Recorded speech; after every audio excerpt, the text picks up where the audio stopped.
Hello friends, I am Mudassir Hamid and welcome to the next video tutorial on common human diseases. In the previous video, we discussed about cancer, how it is caused and how it can be treated and all that. And in this video tutorial, we will be discussing about some protozoan diseases. And among protozoan diseases, we'll focus on a very common protozoan disease, that is malaria, right? Malaria is a protozoan disease caused by a protozoan named as Plasmodium. Plasmodium के 4 species हैं. एक है Plasmodium vivax, Plasmodium falciparum, Plasmodium malari and Plasmodium ovale. Plasmodium vivax causes a type of malaria which is known as benign tertian malaria. Plasmodium falciparum causes malignant tertian malaria, while as Plasmodium malari causes cotton malaria and Plasmodium ovale causes ovale malaria. इन चारों species में से जो Plasmodium falciparum है, it is the most common and most dangerous type of species, and the malaria caused by it is a common and dangerous type of malaria. So Plasmodium falciparum causes malignant tertian malaria, the most common type of malaria, and we will be discussing about the life cycle of this Plasmodium falciparum here, right? तो Plasmodium falciparum एक digenetic parasite है. Digenetic parasite क्या होता है? Digenetic parasite एक ऐसा parasite है जो अपना लाइफ साइकिल 2 होस्ट्स के अंदर कंप्लीट करता है. जो पहला वाला होस्ट है प्राइमरी होस्ट. प्राइमरी होस्ट इसका मॉस्किटो है. प्राइमरी होस्ट हम उस होस्ट को बोलते हैं जिसके अंदर पैरासाइट का सेक्सुअल रिप्रोडक्शन कंप्लीट हो, राइट? सो प्लाज्मोडियम falciparum का प्राइमरी होस्ट क्या है? मॉस्किटो. इसका इंटरमीडिएट होस्ट बोलो या सेकेंडरी होस्ट बोलो, that is human body. Intermediate host या सेकेंडरी होस्ट वो वाला होस्ट होता है जिसके अंदर एसेक्सुअल रिप्रोडक्शन होती है. सो कुल मिला के बात ये है कि प्लाज्मोडियम falciparum एक डाइजेनेटिक पैरासाइट है. ये अपना लाइफ साइकिल 2 होस्ट के अंदर कंप्लीट करता है. पहला होस्ट जो है that is mosquito. Which mosquito? Female Anopheles mosquito. The intermediate host is the human body. Female Anopheles mosquito primary host, इसके अंदर सेक्सुअल रिप्रोडक्शन होगा, and human body is the intermediate host, इसके अंदर एसेक्सुअल रिप्रोडक्शन होगा, right? So let us discuss about the life cycle, how this life cycle is started. जब एक इंसान को, हेल्थी पर्सन को एक infected mosquito, infected female Anopheles mosquito bite करेगा, इस फीमेल एनाफिलीज मॉस्किटो की बॉडी के अंदर पहले से ही प्लाज्मोडियम मौजूद होगा. In which stage? It will be present in the female Anopheles body in the form of sporozoites. इसके सेलिवरी ग्लैंड्स में, फीमेल एनाफिलीज मॉस्किटो के सेलिवरी ग्लैंड्स में प्लाज्मोडियम होगा.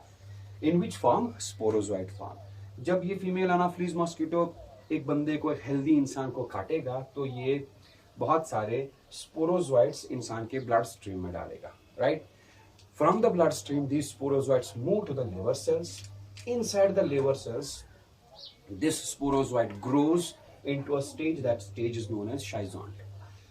Finally इस schizont का क्या होगा? multiple fission.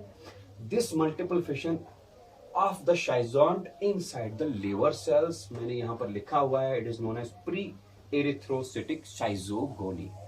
multiple fission ही है, बस नाम रखा है schizogony क्योंकि ये multiple fission schizont में होता है, right?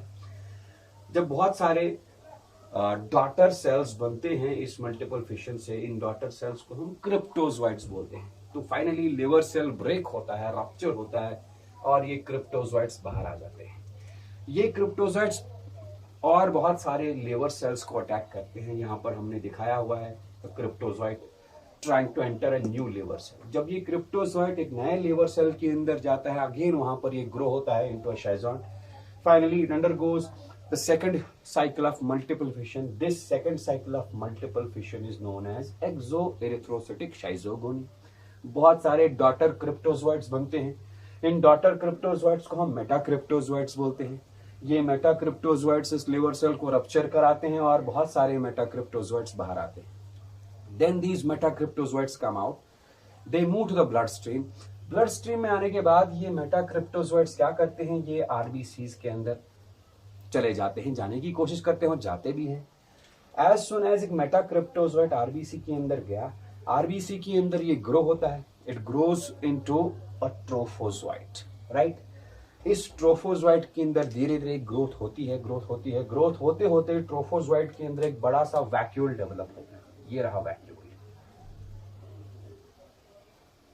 वैक्यूल डेवलप होने से क्या होता है कि ट्रोफोजोइट का जितना भी प्रोटोप्लाज्म है, साइटोप्लाज्म है, वो थोड़ा पेरिफेरी की तरफ पुश होता है न्यूक्लियस के साथ, और इसमें एक रिंग टाइप ऑफ शेप आ जाती है। इसलिए इस रिंग लाइक स्ट्रक्चर को हम सिग्नेट रिंग स्टेज बोलते हैं। फाइनली ये ट्रोफोजोइट सिग्नेट रिंग स्टेज और ग्रो होके एमीबॉइड स्टेज बन जाता है, एमीबा शेप का बन जाता है। And this amoeboid stage is actually the feeding stage. ये खतरनाक स्टेज यही है। ये एमीबॉइड स्टेज आरबीसी के हीमोग्लोबिन को खा जाता है, इनगल्फ करता है, और इस हीमोग्लोबिन को तोड़ तोड़ के छोटे छोटे ग्रैन्यूल्स बनाता है, brownish blackish granules. Those granules are known as homozoin granules. Finally, this amoeboid stage of the plasmodium, it again multiplies by multiple fission. ये वाले मल्टीपल फिशन को हम एरिथ्रोसिटिक शाइजोगोनी बोलेंगे। जब ये अमीबॉइड स्टेज एरिथ्रोसिटिक शाइजोगोनी की वजह से मल्टीप्लाई होगा, it results into daughter cells which are now known as merozoites. तो आरबीसी के अंदर बहुत सारे मीरोजोइट्स आ गए और बहुत सारे हीमोजोइन ग्रेन्यूल्स आ गए। यही हीमोजोइन ग्रेन्यूल्स जो कि निकले हैं किससे? These are derived from the haemoglobin. जब एमीबॉइड स्टेज ने हीमोग्लोबिन खाया, हीमोग्लोबिन का ग्लोबिन पार्ट खाया, बचा haem part, globin protein, sorry this haemoglobin जब खाया तो हीमोग्लोबिन टूट के हीम पार्ट बनेगा, ग्लोबिन पार्ट बनेगा, and the products, the waste products released are haemozoin granules. यही हीमोजोइन ग्रेन्यूल्स इंसान में, इस ह्यूमन बीइंग में चिल्स और cycles of alternate fevers create कराती है, राइट। तो मीरोजोइड्स बहुत सारे आरबीसी के अंदर है। RBCs rupture, they can't bear the load of these मीरोजोइड्स, therefore they rupture होने के बाद ये मीरोजोइड्स बाहर आते हैं और दे अटैक फर्दर आरबीसीज, और बहुत सारे आरबीसीज के अंदर चली जाते हैं। उन आरबीसीज के अंदर सेम यही एरिथ्रोसिटिक शाइजोगोनी होगा, एक बार दो बार व्हाटएवर, एंड फाइनली एक या दो एरिथ्रोसिटिक शाइजोगोनी साइकिल्स के बाद जब मीरोजोइड्स और आरबीसीज को अटैक करते हैं तो कुछ आरबीसीज के अंदर जाने के बाद ये स्वेल होते हैं, ग्रो होते हैं। Some merozoites are converted into macrogametocytes inside the RBCs, और कुछ मीरोजोइड्स आरबीसीज के अंदर कन्वर्ट हो जाते हैं इनटू माइक्रोगैमेटोसाइट्स। मतलब ये हुआ कि इस वक्त इंसान के ब्लड में बहुत सारे आरबीसीज हैं जिनके अंदर मीरोजोइड्स बने हैं जो रप्चर भी हो चुके हैं, राइट। और बहुत सारे आरबीसीज ऐसे भी होंगे जिनके अंदर मैक्रोगैमेटोसाइट और माइक्रोगैमेटोसाइट है। अब यहाँ पर मस्कीटो कम्स, ये मस्कीटो अगर इंसान को बाइट किया तो इस मस्कीटो ने ब्लड मील लिया, ब्लड मील के साथ साथ ये मैक्रोगैमेटोसाइट और माइक्रोगैमेटोसाइट भी मस्कीटो के स्टमक के अंदर जा पहुंचा, ठीक है। Inside the stomach of the mosquito macrogametocytes are released, microgametocytes are released क्योंकि रप्चर होंगी आरबीसी स्टमक के अंदर, तो macrogametocytes are converted into macrogametes, microgametocytes are divided and converted into microgametes. तो स्टमक के अंदर, मस्कीटो के स्टमक के अंदर मैक्रोगैमीट्स भी आ गए, माइक्रोगैमीट्स भी आ गए। This formation of gametes from macrogametocytes and microgametocytes is known as gametogony, और ये गैमेटोगोनी होता है कहां पर? It occurs inside the stomach of the mosquito. अब क्या होगा?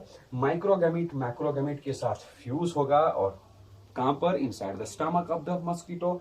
The process is known as fertilisation, और बन गया zygote.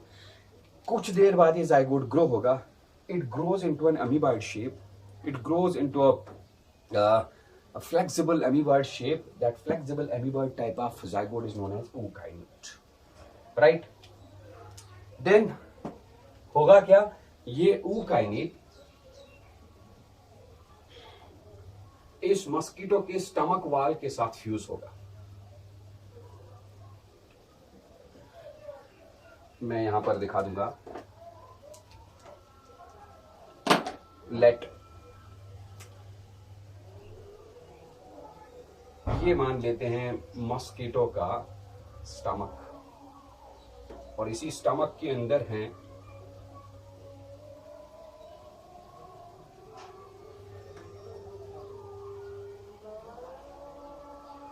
The stomach has lining of epithelial cells, और इसी स्टमक वॉल के साथ फ्यूज होएगा ये अकाइनेट, ऊकाइनेट sorry.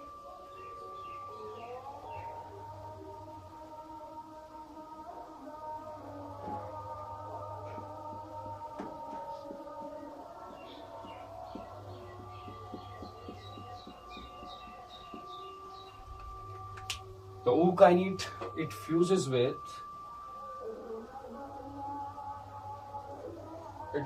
with the stomach wall of the mosquito.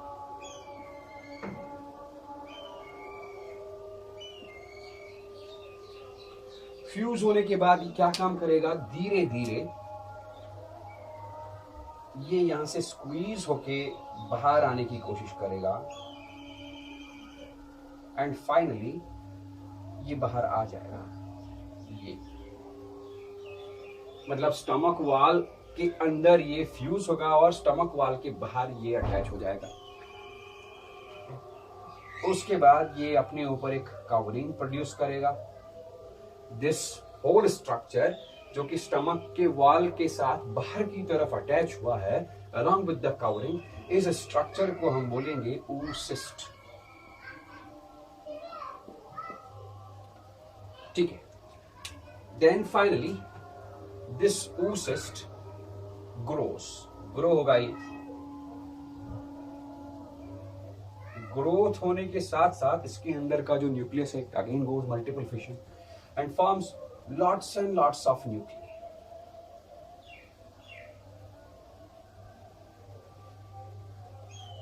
और हर न्यूक्लियस के अराउंड साइटोप्लाज्म, प्रोटोप्लाज्म एक्यूमुलेट होगा, छोटे छोटे डॉटर सेल्स बनेंगे। This process is known as sporogony.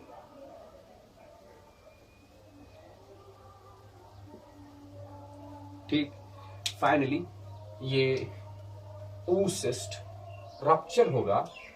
Rupture होने के बाद लाइक दिस, ये मान लो रप्चर्ड oocyst। रप्चर्ड oocyst से बहुत सारे छोटे छोटे स्पिंडल शेप्ड डॉटर सेल्स निकलेंगे। These are sporozoites.